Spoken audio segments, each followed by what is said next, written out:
رښتیا ووایئ دوستانو، کله هم تاسو سره دا پیښه شوې چې ځینې وختونه له خلکو سره خاندو او خوشاله یو، خو چې یوازې شو زړه مو ناڅاپي دروند شي یا پر خپل تګ پښیمانه شو، او کله کله خو بغیر د کوم دلیله غواړو چې یوازې اوسو او هیڅوک دې راسره نه وي.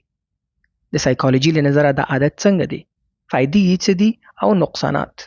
په دې ویډیو کې به په همدې موضوع بحث کوو. په لومړی سر کې به دا ووایم، هر هغه کړنې چې تاسې په هلکتوب یا کم عمرۍ کې کړي، آیا هغه اوس هم کوئ؟ جواب یې نه دی، ځکه چې ستاسې عقل پخېدو کې دی او دا کم عمر پورې تړاو نه لري.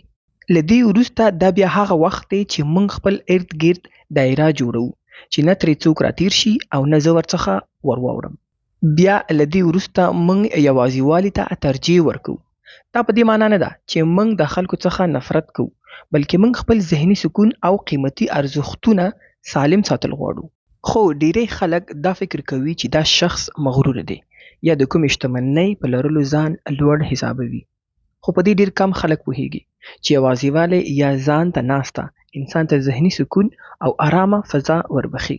کیدای شي ډیر خلک دا فکر کوي چې ته رواني تکلیف ولري یا شاید ته ذهني مشکل ولري، خو په دې هر څوک نه پوهیږي چې په یو چاردیواري کې یوازې ناسته کول، پر خپلو کړنو فکر کول د انسان عقل او ذهن پیاوړی کوي.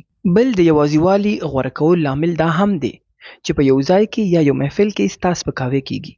هر سپکاوی چغې نه وي، ځینې سپکاوي په مسکا کې پټ وي. ته په دې ناست محفل کې له خلکو کرکه نه لري، خو په زیاتره محفلونو کې داسې خلک موجودیت لري چې ستا ملګري یا حتی ستا فامیل غړي وي. د هغوی خواږه الفاظ ستا د شخصیت سپکاوی وي. ته په یو مجلس کې ناست یې، ټول خاندي، فضا عادي ښکاري، خو یو کس داسې جمله کاروي چې ظاهراً ټوکوي، ستا د کالیو په اړه، ستا د کار په اړه، ستا د کورنۍ یا ټولنیز حالت په اړه. هغه وایي یوه ټوکه وه، خو ته یې احساس کوي. دا ښکاره سپکاوی نه وي، خو ډیر ژور وي، ځکه چې پټ ګزار وي. ځینې خلک مخامخ سپکاوی نه کوي، خو البته په پټ قضاوت کوي. ستا ارزښت د ظاهري بڼې له مخې اندازه کوي، ستا د پیسو له مخې، ستا د مقام له مخې، او هماغه شیبه د انسان دننه یو څه ماتیږي. له هغې وروسته ته د مجلسونو پر ځای یوازیوالي ته ترجیح ورکوي.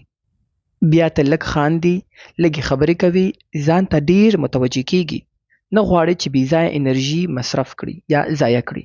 د سایکالوژي له نظره داسې خلک هوښیار او عقلمند وي، ځکه دوی له داسې مجلسونو څخه یوازیوالی غوره ګڼي.